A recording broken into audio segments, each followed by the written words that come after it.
A Channel 2 Action News investigation has uncovered a patient death in the metro area and serious questions about Narconon of Georgia's license. Investigative reporter Jody Fleischer is here now with parents and court personnel who say Narconon lied to them. Jovita, as far as state regulators are concerned, Narconon of Georgia calls itself an outpatient drug treatment program. But we caught the program advertising long-term residential care to its patients. And our investigation found for more than a decade, it's gone unpunished. Patrick was a very kind-hearted, good-natured guy. Patrick Desmond was a brother, a son, an uncle. He was a Marine, but at 28, he died fighting his own battle against addiction. As a parent, you're desperate. You want to get your child help.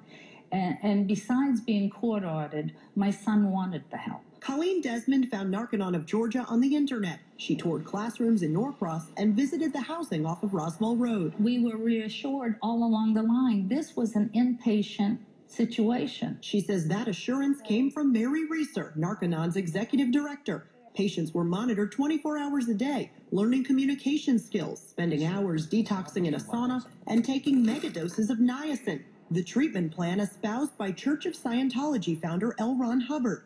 At the time, Colleen didn't know anything about that, or that Patrick was drinking and doing drugs with students and staff in those apartments, until she got a devastating phone call. The doctor said his alcohol was very, very high. Patrick experimented that night for the first time ever with heroin.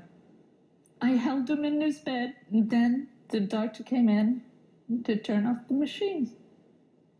There's things that people do to themselves. You know, of course it's sad. I can only try to guide the way. Narconon's director says she cannot talk about Patrick's case because the Desmonds are suing her program after learning it was only licensed for outpatient treatment. I will never knowingly accept somebody here if I know they've been ordered inpatient, because we're not. But the court administrator from Patrick's case testified Reeser told her otherwise. Did she represent to you that Narconon of Georgia was a residential rehabilitation facility? She did indeed. She said she never would have signed off on an outpatient program for Patrick. This Tennessee father testified Reeser gave him the same pitch. She said, that's not a problem. She said, that's what we do here.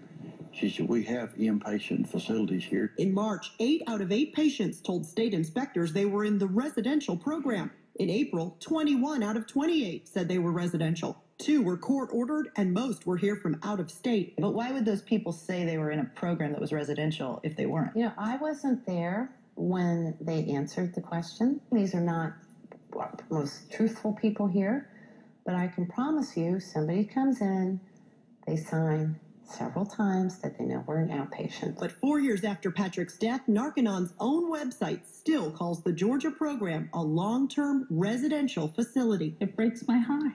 He wasn't cared for. I feel the whole place was just a total fake scam.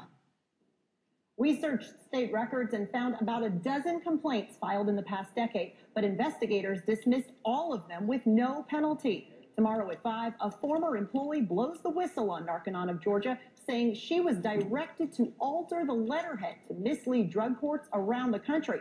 And we sat down with the head of the Department of Community Health to ask why those cases keep getting dropped. See what prompted him to open a new investigation. That's tomorrow at 5.